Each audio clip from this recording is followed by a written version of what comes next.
Por quase 70 anos, a União Soviética foi uma superpotência virtualmente inigualável quando se tratava de poder mecânico. Eles investiram em muitos projetos experimentais para provar todo o seu poder ao mundo. Porém, alguns veículos que surgiram do Estado socialista foram de cair o queixo por todas as razões erradas, de fortalezas gigantes com asas, a caminhões movidos a parafuso e até mesmo discos voadores. Nenhum tipo de projeto soviético era demais ou maluco demais. Então, aperte os cintos e prepare-se, porque estamos prestes a dar uma olhada em alguns dos veículos soviéticos mais malucos que você não vai acreditar que são de verdade.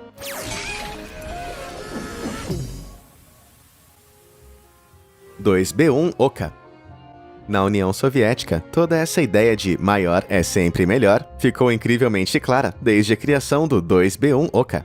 Esse modelo, muito bem dotado de artilharia experimental, foi projetado em 1957, exatamente quando a Guerra Fria estava começando a esquentar. A América havia recentemente lançado seu morteiro Atomic Annie, que disparava enormes projéteis atômicos de 280 mm, tornando ele um vagão que poderia disparar bombas nucleares relativamente pequenas. Em retaliação, os militares soviéticos desenvolveram 2 sistemas próprios de artilharia nuclear autopropulsada. E como você provavelmente deve ter adivinhado, um deles foi o totalmente insano 2B1 Oka. E o cano desse tanque de guerra tinha horripilantes 20 metros de comprimento ao todo. E para comparação, um tanque Sherman inteirinho tem apenas uns 6 metros de comprimento. Com esse tamanho impressionante, o cano poderia disparar projéteis de 420 mm, que pesavam colossais 748 kg por peça, e poderia causar uma explosão atômica de 45 km de diâmetro. Infelizmente para Oka, sua gigantesca arma também foi um gigantesco problema. Com balas que pesavam mais do que um piano de cauda, o processo de carregamento trabalhoso do cânone significava que Oka só poderia disparar uma vez a cada 5 minutos. E além disso, o recuo desse canhão colossal foi demais para o resto do veículo suportar, o que fez com que o chassi de aço fosse danificado a cada tiro que disparava, e até mesmo arrancava a caixa de câmbio de suas montagens. Felizmente, esse design insano foi abandonado na década de 1960, quando grandes armas deram lugares a grandes mísseis. Porém, mesmo que nunca tenha sido usado em combate, aposto que só dar uma voltinha nele já iria assustar todos os inimigos soviéticos. 1K-17 Shatia. Se os filmes de ficção científica servirem de base, os campos de batalha do futuro vão ter lasers voando em todas as direções. E enquanto os militares modernos estão desenvolvendo tecnologia a laser, existe um veículo soviético que já foi construído para uma luta futurista a laser. Esse é o 1K-17 Shatia, também muito conhecido como o tanque laser soviético. Ele foi desenvolvido nos anos 70, embora não tenha sido construído para abrir buracos em seus inimigos. O conjunto de 13 lasers no topo do chassi do tanque pode focar uma poderosa fonte de luz através de rubis cultivados sinteticamente, com cada uma dessas pedras preciosas pesando incríveis 30 quilos. Quando a matriz foi disparada em impulsos, o Shatia poderia destruir os sensores ópticos em veículos e mísseis inimigos, e até mesmo causar cegueira imediata quando disparado contra tropas inimigas. Agora isso sim que é uma batalha de laser tag. No entanto, essa arma de outro mundo acabou nunca entrando em serviço por inúmeros e ótimos motivos. Primeiro, os rubis, que são mais pesados do que um grande forno de micro-ondas, não são muito baratos de se produzir. E segundo, isso teria violado o protocolo de Convenção de Genebra sobre armas a laser cegantes se algum dia acabasse sendo usado como anti-infantaria. Como se a guerra não fosse ruim o suficiente, usar essa arma os deixaria com muitos inimigos poderosíssimos. Então, é bom que quando a União Soviética entrou em colapso, em 1991, todos os planos de produção em massa de tanques a laser acabaram caindo junto. Ok, agora uma enquete bem rápida. Se você pudesse escolher entre aquele gigantesco tanque de guerra Oka ou os lasers de Shatia, que desobedeceu a Convenção de Genebra, qual você iria preferir disparar? Se você prefere Oka, aperte o botão de curtir. Mas para o Shatia um pouco mais caro, aperte o botão de se inscrever no canal. Não consegue escolher? Então aperte os dois. Maravilha! Agora onde estávamos? Assim, o projeto Sven. Na década de 1930, pouco mais de uma década após o fim da Primeira Guerra Mundial, a Rússia soviética percebeu que os céus seriam os campos de batalha do futuro. Então começaram a desenvolver aeronaves experimentais para o caso de uma Segunda Guerra Mundial começar de repente. Alerta de spoiler, foi o que aconteceu. Agora, a Rússia estava pronta para sair voando, mas um dos veículos que eles criaram parecia mais um circo voador do que o projeto de uma arma militar. O projeto Sveno, também conhecido como projeto Chainlink, envolveu o bombardeiro que foi especialmente modificado para não transportar nenhum tipo de bomba, e sim aviões de combate menores. Foi um plano fora da caixa para economizar combustível na linha de frente, já que bombardeiros eram muito mais eficientes em termos de combustível do que caças menores. Após decolar, os caças atracavam no porta-aviões durante o voo, usando alguns fechos especiais. E uma vez que todos estavam bem amarrados, o bombardeiro levava todos para a luta, também fazendo reabastecimento no caminho. Cada uma dessas naves-mãe incríveis poderia transportar até 5 caças por vez, e cada um deles estaria carregado com mais ou menos 450 quilos de bombas. Então, se você visse uma coisa dessas no horizonte, você iria saber na hora que estava em um enxame de problemas. Embora esses ofícios criativos tenham sido usados com sucesso no início da Segunda Guerra Mundial, o projeto Sveno não foi desenvolvido. Durante a explosão da tecnologia em tempo de guerra, essas aeronaves rapidamente se tornaram obsoletas e substituídas por jatos de combate de última geração.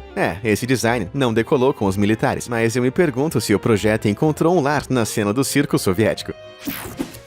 O Antonov A-40. Os soviéticos podem ter desistido daquele circo voador fortificado, mas estavam bem longe de parar com projetos malucos de aeronaves. Não tá acreditando? Então basta você deleitar os seus olhos no inacreditável Antonov A-40. Isso é um pássaro? Um avião? Nada disso. Isso é um tanque de guerra, só que com asas. Este surpreendente protótipo soviético foi construído há quase 80 anos para determinar se era possível deslizar um tanque direto para o campo de batalha. Na época, os soviéticos testaram se bombardeiros podiam ser usados para lançar tanques em posição no meio da batalha. Alguns desses testes até mergulharam esses tanques em corpos d'água, só para ver os danos que sofriam com o impacto. Mas em 1942, o projetista de planadores soviético chamado Oleg Antonov levou a ideia um passo adiante. Ele criou um berço destacável composto por asas de biplano, junto com uma cauda dupla, que poderia ser anexada ao chassi de um tanque leve.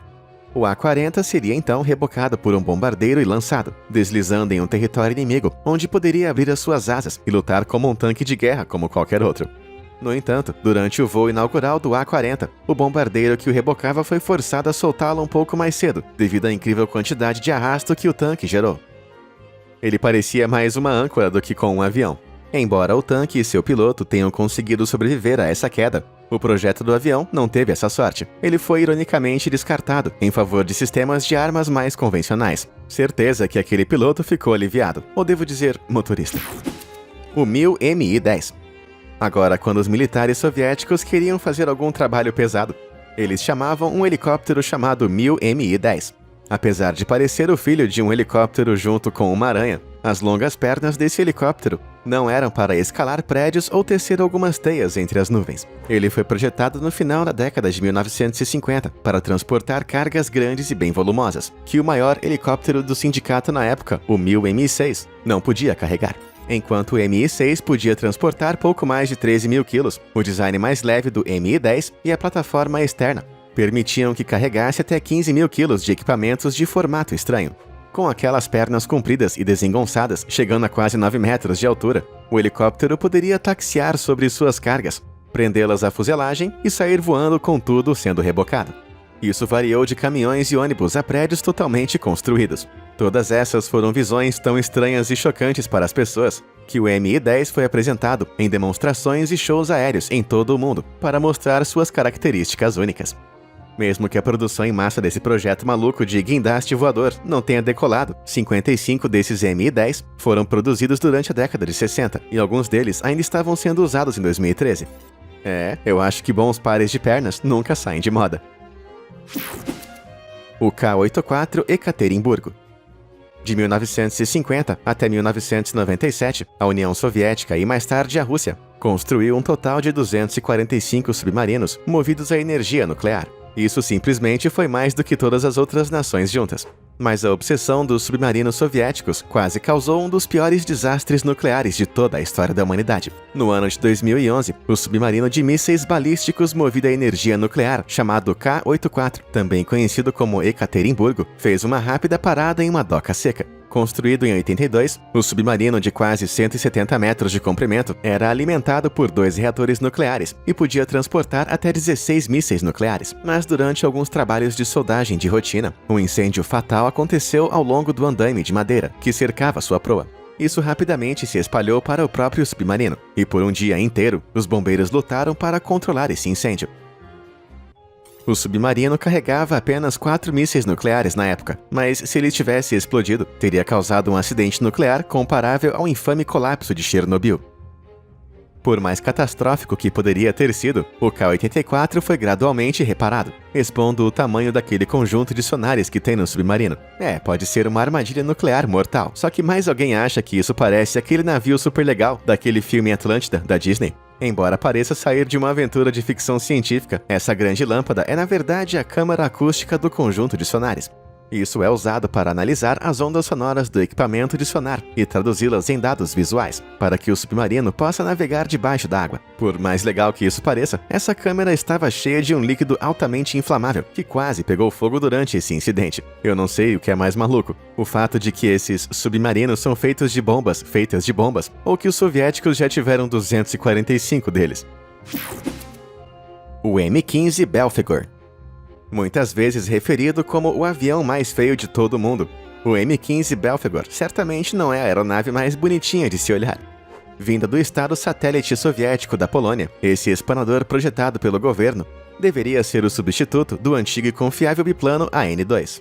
No entanto, o M-15 não é bem o que uma pessoa em sã consciência iria chamar de melhoria. Assim como o AN-2, o Belphegor também era um biplano, mas, no entanto, o seu projeto acabou trocando o turbo-hélice comum por um motor baseado em hélices a jato. Esses motores potentes são destinados a aeronaves que precisam atingir altas velocidades. Portanto, usar um desses em uma aeronave agrícola foi uma novidade mundial bem estranha. Apesar disso, foi capaz de transportar até 3.000 quilos de pesticidas nos enormes pilares que separavam suas asas. Portanto, o lado soviético tinha grandes expectativas para esse pequeno avião, mas na verdade, esse design foi um total desastre. Para começar, tinha um alcance máximo de apenas uns 400 km, e isso é metade do que o AN-2 consegue percorrer. O motor a jato também era muito mais difícil de consertar do que um turbo-hélice, e custava muito mais para construir e ser operado também. E ainda por cima, o design da fuselagem decolada limitava certos trabalhos que o avião tinha que fazer nas plantações. Em outras palavras, era muito difícil fazer a manutenção desse avião, sem falar que era incrivelmente caro. Enquanto a União Soviética tinha planos para fazer milhares deles, a produção desse avião polonês foi cancelada em 1981. Ainda bem. O Ekranoplan de classe Lun. Um dos veículos mais incomuns da época da Guerra Fria, ou de qualquer época, para ser sincero, tem que ser o Ekranoplan de classe Lun. É um avião gigantesco com um comprimento de simplesmente 73 metros e com sua envergadura de 43 metros. Essa besta bizarra mal poderia caber dentro das linhas de um campo de futebol americano comum. Você pode pensar que, com todas aquelas asas e motores a jato, que é na verdade um tipo de aeronave soviética. Mas essa máquina realmente incrível é na verdade um híbrido de barco-avião. Em vez de subir em direção aos céus ou atravessar os oceanos, o Ekranoplan explora algo diferente, chamado de asa em efeito solo. À medida que voa mais perto do solo, a pressão do ar vai aumentando entre suas asas de formato especial e a superfície abaixo. Isso cria uma almofada de ar sobre o avião, permitindo que todo o veículo flutue a apenas alguns centímetros da superfície de um lago ou oceano. E ao contar com esses 8 motores turbojato em sua frente, este gigante poderia viajar a uma velocidade máxima aterrorizante de 547 km por hora. Não só isso, mas o seu tamanho também significa que poderia transportar mais de 110 toneladas. Então, ele tem a capacidade de carga de um navio, com toda a velocidade de uma aeronave. Além disso, você consegue ver aqueles 6 cilindros gêmeos alinhados ao topo? Eles não são holofotes de festa, eles são lançadores de mísseis. Com toda essa velocidade e poder de fogo, esses monstros foram projetados para derrubar qualquer porta-avião dos Estados Unidos que se atrevesse a se aventurar dentro de águas da União. Um protótipo acabou entrando para o serviço militar em 1987, mas quando o regime soviético desmoronou 4 anos depois, este híbrido acabou sendo deixado para acumular poeira. Mas se algum dia a Rússia precisar lutar contra um grande monstro marinho, acho que eu sei qual seria a máquina que eles estariam da aposentadoria. Projeto Ekip. Por mais que eu odeie admitir, os teóricos da conspiração amantes do chapéu de lata estão corretos. Os OVNIs realmente existem. Mas eles não vieram do espaço sideral, e sim da Rússia soviética. Diga olá para o Ekip, a aeronave soviética que parece ter sido feita em Marte. Concebido em 1978, esse disco voador russo não se parece absolutamente em nada com outro avião de seu tempo, ou qualquer tempo, para dizer a verdade. Seu design impressionante e abobadado foi baseado em aeronaves que não tinham fuselagem distinguível, assim como certos bombardeiros furtivos e aeronaves de reconhecimento. A sua forma elíptica age como se fosse uma grande asa, e com seus motores turbojato, esse estranho disco poderia contar com a tecnologia Air Cushion para decolar e pousar, assim como é Chronoplan. Isso significa que ele poderia decolar tanto do solo quanto da água. Era um conceito realmente alienígena, mas uma aeronave para todos os terrenos era obviamente atraente para militares da União Soviética. Não importa como se parecesse. À medida que os protótipos foram desenvolvidos, os engenheiros estimaram que esse projeto altamente aerodinâmico iria usar apenas 14 gramas de combustível por passageiro por quilômetro, em contraste com aviões comuns da época, que usavam 45 gramas de combustível. Sem falar nas implicações comerciais que isso tinha, eram enormes. Assim, modelos maiores como o L3 foram projetados para transportar até 400 passageiros, e outros poderiam até mesmo transportar passageiros bem do lado de seus carros. Mas o seu destino, assim como tantos outros veículos soviéticos malucos, estava vinculado ao fim da União. O programa Ekip infelizmente teve que parar, e nem mesmo teve uma chance de decolar. Mas se tivesse, você poderia imaginar como seriam nossos aeroportos nos dias de hoje? Eu iria adorar viajar num OVNI econômico desses. O Bartini Beriv VVA-14. Muitos desses veículos soviéticos experimentais parecem ter sido tirados diretamente de filmes de ficção científica, mas o Bartini Beriev VVA-14 pode ter acabado inspirando um deles. Ele se assemelha bastante ao famoso Millennium Falcon de Star Wars, mas só tem um detalhe: ele na verdade foi criado em 1972, quase 5 anos antes de Star Wars chegar às telonas. Parece que George Lucas tem sérias explicações para dar, não é?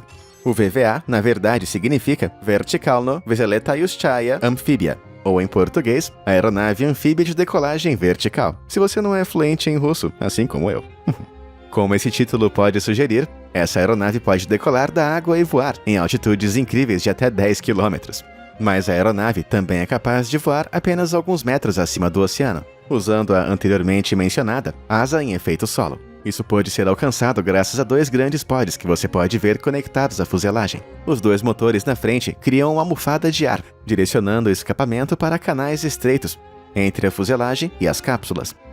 Isso permite que o avião voe bem próximo das ondas. Essa capacidade era necessária para contornar o mar e destruir os mísseis submarinos polares dos Estados Unidos, que mantinham a União Soviética acordada a noite inteira durante a Guerra Fria. Inicialmente, o VVA-14 foi projetado com 12 motores de elevação para habilidades de decolagem e pouso vertical, mas eles nunca foram instalados. E depois que o seu designer faleceu em 1974, esse projeto atingiu o muro. Os 2 protótipos que foram construídos foram aposentados em 1977, embora o seu legado claramente viva na franquia de Star Wars para sempre. O ZVM-2901. Os veículos para todo tipo de terreno são projetados para conquistar tudo fora da estrada. Com gigantes rodas ou esteiras de lagarta, eles podem trabalhar rapidamente em qualquer tipo de terreno, e parecem incrivelmente legais ao fazer isso. Mas, na década de 1970, em um esforço para pensar fora da caixa, os engenheiros da Rússia soviética decidiram trazer o ZVM-2901 na jogada. Eles fundiram a cabine de uma van UAZ-452 com 2 enormes parafusos ocos, cujas lâminas cavaram o terreno e impulsionaram um veículo sobre ele. O resultado foi um veículo capaz de atravessar pântanos espessos, quilômetros de lama e até flutuar sobre a água. Mesmo sendo praticamente imparável, o uso desses parafusos custava ao veículo a sua velocidade, com seu motor de 152 cavalos de potência, conseguindo alcançar apenas 24 km por hora. E se você usá-lo para atravessar a água, isso é reduzido para apenas 10 por hora. Ele foi baseado em projetos semelhantes de propulsão a parafuso da história, como o Chrysler's Marsh Screw Amphibian, que foi abandonado por causa dessas velocidades máximas ridiculamente baixas. Mas isso nunca iria impedir a Rússia soviética de tentar, não é? Embora o projeto experimental em si tenha sido incrivelmente atraente, as velocidades dos veículos e as aplicações de veículos com esteiras e pneus foram muito superiores. E infelizmente, como resultado, esse design bem maluco foi deixado no passado. O Kalinin K-7. Nos dias de hoje, aviões com asas com vários metros de comprimento são bem comuns. Tudo que você precisa fazer é olhar para cima e vai ver um transatlântico comercial como um Boeing 747, que tem um comprimento de suas asas de 61 metros. Mas em 1930, a Rússia soviética lançou a mega monstruosidade, que era esse cara aqui, o Kalinin K-7. Ele tinha uma envergadura de mais de 52 metros ao todo, e a área total de suas asas era de incríveis 464 metros quadrados, maior do que um bombardeiro B-52. Inicialmente seria alimentado por 7 motores a hélice, com 6 ao longo das asas e um deles posicionado na traseira. Porém, à medida que estava sendo construído, ultrapassou seu peso máximo de decolagem, e mais 2 motores tiveram que ser adicionados ao longo da asa. Assim que foi construída, essa fortaleza voadora de quase 27 toneladas foi o maior avião já construído no mundo inteiro. Mas dependendo de sua configuração, pode ser usado para diferentes missões, por exemplo, como transporte de tropas, ou até mesmo como um caça ou bombardeiro. Assim, teria capacidade para transportar até 120 pessoas de uma vez, ou incríveis 21 toneladas de bombas em seu interior. Porém, infelizmente, esse guerreiro nunca chegou à batalha. Os princípios de voo com os quais o K-7 lutava eram muito avançados para a tecnologia daquela época. E o último de seus protótipos, desastrosamente, acabou caindo e queimou durante os testes. Enquanto os soviéticos ganham pontos por testar uma ideia tão ousada, essa fortaleza voadora foi definitivamente um fracasso voador. O tanque do Czar. Agora, essa primeira máquina pode não ter sido bem soviética, mas você pode realmente dizer que foi feita na Rússia. No meio da Primeira Guerra Mundial, engenheiros russos decidiram construir um tanque de altura de uma casa de 3 andares, com armas que poderiam destruir uma floresta inteira. As gigantes rodas dianteiras tinham mais ou menos 9 metros de diâmetro, e seu corpo principal se estendia para trás, por quase 18 metros, conectando a uma roda traseira. 2 torres cheias de canhões e metralhadoras foram aparafusadas em cima e embaixo da carruagem levantada. E para adicionar uma cerejinha no bolo, metralhadoras adicionais alinharam as cápsulas blindadas em cada lado das rodas para proteger o tanque da infantaria. Esse era, com certeza, o rei de todos os tanques. E então, eles o chamaram apropriadamente de Tsar Tank. Mas qual ideia maluca foi a inspiração desse design colossal? Na época, os russos estavam procurando uma maneira de romper o sistema de trincheiras da frente oriental. Em vez de tanques com trilhos tradicionais, eles decidiram experimentar rodas maciças e raiadas. No entanto, esse gigante de aço, de 60 toneladas, não estava destinado a estar no campo de batalha. Graças a uma péssima engenharia, aquela pequena roda traseira teve que suportar muito do peso daquele enorme tanque e estava propensa a ficar presa em terrenos macios e valas. Então, durante sua fase de testes, o tanque ficou embaraçosamente preso em um campo e não pôde ser desenterrado. O tanque Tsar permaneceu enferrujado ali durante toda a guerra, até que finalmente foi desmantelado em 1923. Agora, isso é que é um grande desperdício, não é? A evolução dos caminhões MAZ.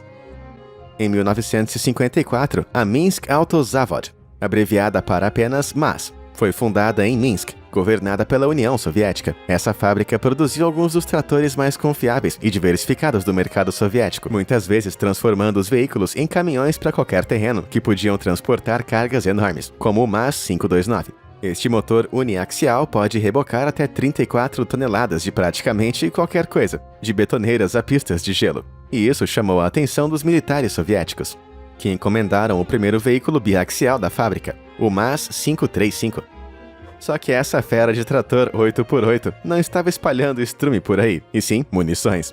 Com praticamente 9 metros de comprimento e uns 3 metros de largura, poderia transportar até 8 toneladas, ou seja, poderia rebocar qualquer coisa, de tanques a mísseis maciços. Mas essa não era a forma final do MAZ. Quando a União Soviética começou a fabricar mísseis balísticos maiores nos anos 60, o MAZ 543 foi criado para carregá-los. Como você pode ver, a cabine da frente foi dividida em 2, embora fosse conduzida apenas pelo compartimento esquerdo. O torrão que ficou no meio do caminhão permitiu que ele carregasse horizontalmente cargas sensíveis que podiam pesar incríveis 15 toneladas. Só que eles não pararam por aí. À medida que o tamanho dos foguetes aumentava, o mesmo acontecia com o MAZ, o que levou à criação do surpreendente 12x12 MAZ 547. Esse caminhão gigantesco de 6 eixos podia transportar uma carga útil impressionante de 62 toneladas, e com seus 625 cavalos de potência, poderia se mover a uma velocidade máxima de 38 km por hora.